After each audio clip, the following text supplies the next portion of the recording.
Hello po teachers, ako po si Sir Wawi and I know how challenging it is to prepare engaging lessons araw-araw po. Alam ko po yung pagod sa pag-iisip ng mga activities, kung ano po yung nalalagay natin. Though may mga lesson exemplar pa din tayo, pero kailangan pa din natin talagang i-modify yung ibang activities doon kasi hindi naman detailed yung pagod sa pag-iisip natin, paggawa ng visuals at pagbuo ng, syempre kailangan student-centered, hindi lang plain yung ating mga PowerPoint presentation kasi yung mga bata naman natin talaga yung attention span nila hindi talaga nahuhook agad yung generation ngayon, to be honest. So, kailangan din nating mag-effort. So, ito yung mga presentation na ginagawa ko. That's why, syempre, nag-create ako ng mga interactive activities or PowerPoint. Hindi lang ito basta slides, nag-type ako ng info. Syempre, may mga halong engaging activities din po tayo dito. May mga games and activities para sa mga students, okay? Meron ding mga design, yung ating layout ng PowerPoint presentation, hindi rin po papahuli, pinag-iisipan ko din yan. Yung mga animation, built-in animation. So, tingnan natin yung mga sample simulation na ginawa ko. Like, for example, itong kay James Chadwick sa Neutron Discovery.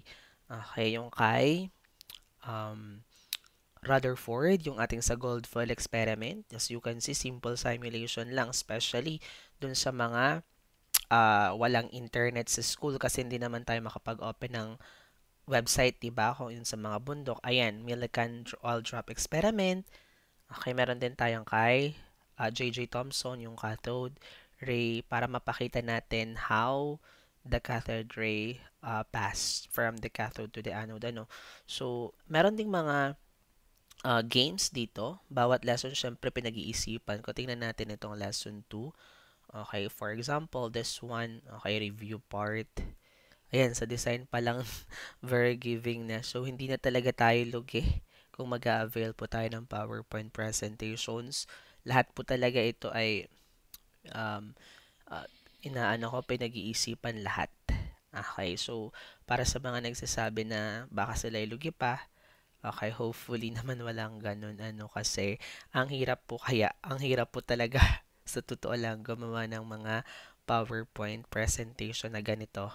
Okay, so hindi na po talaga tayo lugi dito sa 30 pesos. Okay, may nagsasabi bakit 20 pesos lang po yung dati. So, given na po yun kasi yung first quarter 40 ko to. 40 ko yung biology kaya bibigay ko na lang ng mura yun. So, ngayon naman kasi ito naman kasing lesson chemistry, hindi ko talaga to forte. Kaya talagang medyo nahirapan ako sa pag-isip ng mga activities, sa vocabulary activities. Ayoko namang puro perfect one word, diga, yung nakakasawa. So, syempre, kailangan din nating mag-isip ng mga panibagong mga activities or game na pwedeng mahook yung ating mga bata. Okay, so yan po yung mga sample na ginagawa ko para makita ninyo kung medyo okay ba or worth it. Okay, so para naman hindi tayo feeling natin lugi. Ipakita natin yung pinaka mga um, teaser bawat. Okay, ayan. So, eto pa po. So, talaga namang ito naman ay isa ding vocabulary word. Hindi tayo lugi dyan. So, ito medyo challenging itong paggagawa ng lesson 7 ko kasi ang dami kong nilagay ditong mga animations. Okay, sa review part, yung first 20 elements, pag-insert lang ng animation, napaka-time consuming. Hindi ko alam kung inabot ako dito ng 2 oras. Itong slide lang na to. And then this one. Okay. So, ito naman yung pagpapakita lang sa quantum mechanical model. And then, yung bawat element, yung first 5 elements, nilagyan ko ng kung paano. Simulation din po ito. Okay, so tingnan natin kung paano yung kikita yung quantum mechanical model dyan. So, hopefully, wala nang magreklamo diyan sa quality. Pinakita ko na po yung quality ng ating PowerPoint. Ayan. Okay. May pa-Christmas tree pa ako dito sa dulo eh. Ayan. So, hindi na natin tapusin. Ayan. So, ito pa. Okay, ito yung Nagsa-cellphone lang ako para ano tuloy ako isip kung paano yung pang vocabulary word. Okay, so mga maman sir, hopefully is convinced tayo sa quality or quality check. May pa-quality check po tayo dito. Ayan, so, ayan.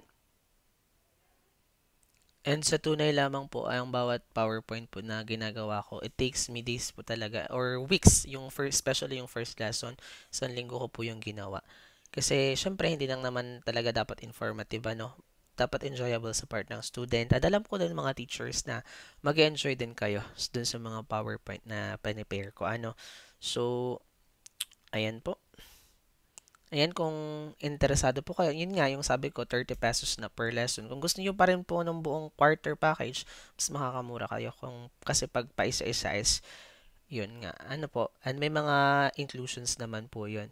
Ayan, so kung interesado po kayo, mag-email na lang po kayo dun sa sirwawistudios@gmail.com. Doon po kasi sa dati kong email, baka hindi ko na ma-receive kasi full na po yun. So, iwasan nyo na pong mag-email po doon. So, wag na po talaga kayo mag-email doon. Pwede nyo rin akong i-direct message sa Facebook ko, Wawi Fuas Palikatan. Ano? So mga kapwa teachers, investing in quality materials doesn't have to be stressful or expensive. Let me help you save time and energy so you can focus on what truly matters. Ano? Thank you so much teachers sa mga mag-a-avail.